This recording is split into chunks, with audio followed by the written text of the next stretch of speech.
Use this quick snap play to go ahead and annoy your opponent and get easy first downs. Coming up next.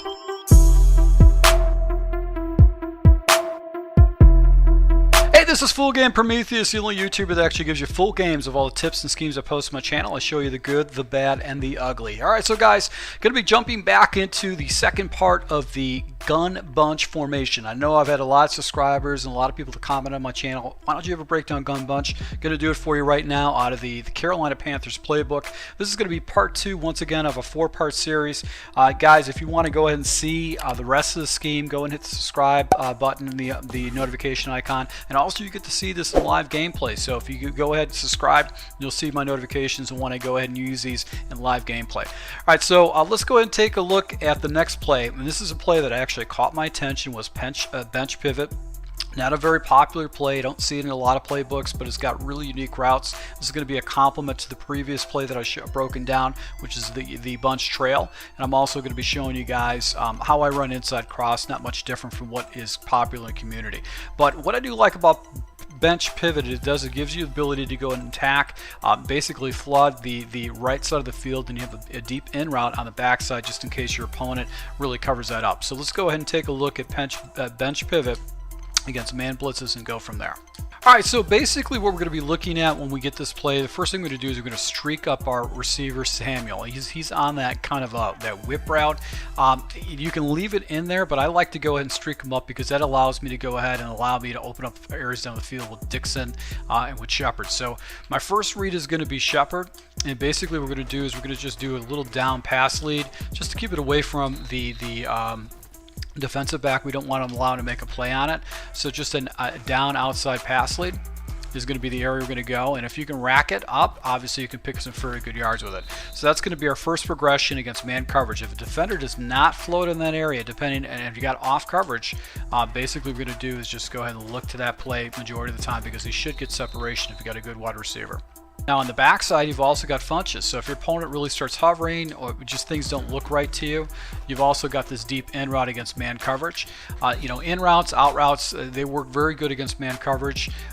It's going to be kind of the high percentage pass. Now, if you got press coverage, basically what you can do is the X route, you can just take a shot up top. So let's see if we can get that.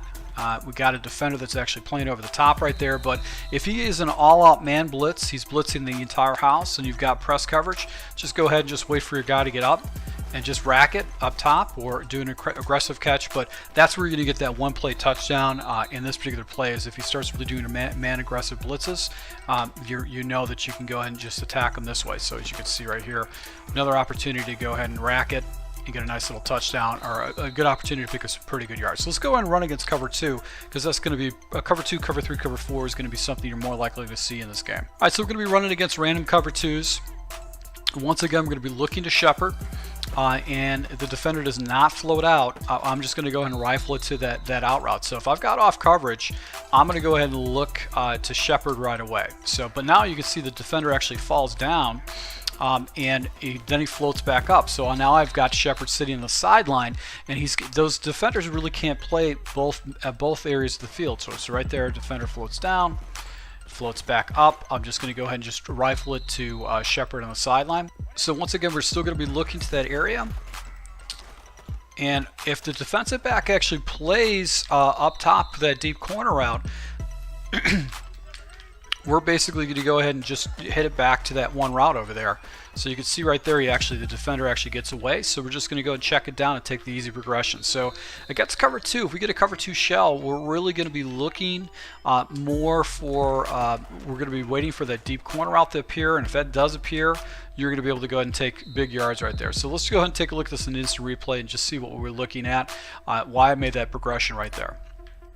So really this route here is a clear out, and because he's an inside position receiver, a mid zone is going to cover him, so it's going to take away that deep opportunity that you could pop a guy for a deep end. Now these guys are essentially going to go and cover that back up. This would be a guy that I might come back to if there's a float over here, or if there's like Mabel coverage.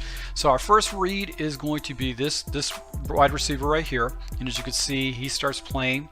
He plays and he chucks the guy, but he never actually comes back up to it. So I know this corner route is going to be wide open. So I just do an up pass lead, go ahead and complete it down the sidelines and pick up a good 20 yards. So that's basically how cover 2 works. You're just going to attack that sideline once again. You're going to force your opponent to defend it, and you do this in complement with another play. It's really going to help a lot. So let's go and jump into cover 3. Now, if you got a cover 3 shell, basically you're still going with the same type of look, and a defender does not fall in that area. You're just going to keep popping that sideline. This is really going to force your opponent to defend that sideline route. It's going to make it very, very difficult for him to stop that. So, and what's cool about it is that you have all those other routes converging over there.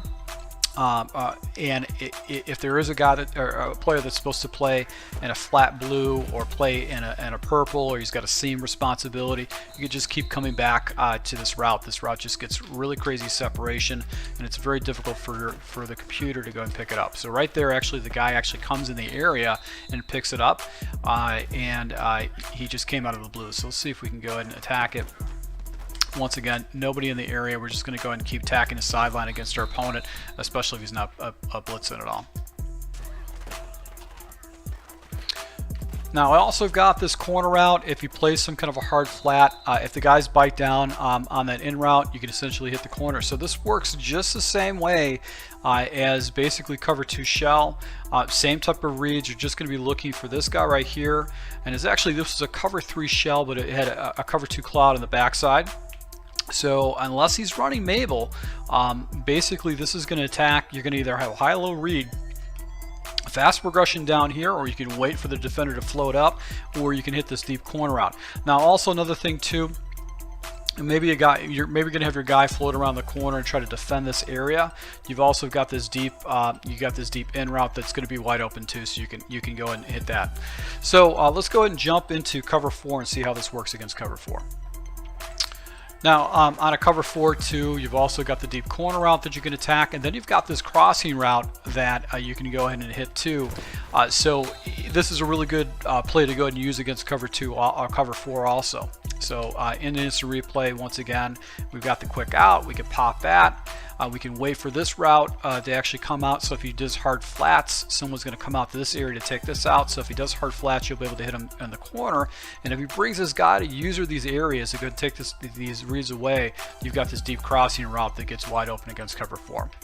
So once again, thanks guys for subscribing to my channel, and once again, following my channel. If you could hit the like button if you like these type of breakdowns, if this is actually adding some depth to your playbook. And once again, to my subscribers, thank you for your support. And if you want to get this full scheme well in advance and also some bonus formations, go to my Patreon account. The link was down in the notes description. So once again, thank you for your support, and until next time.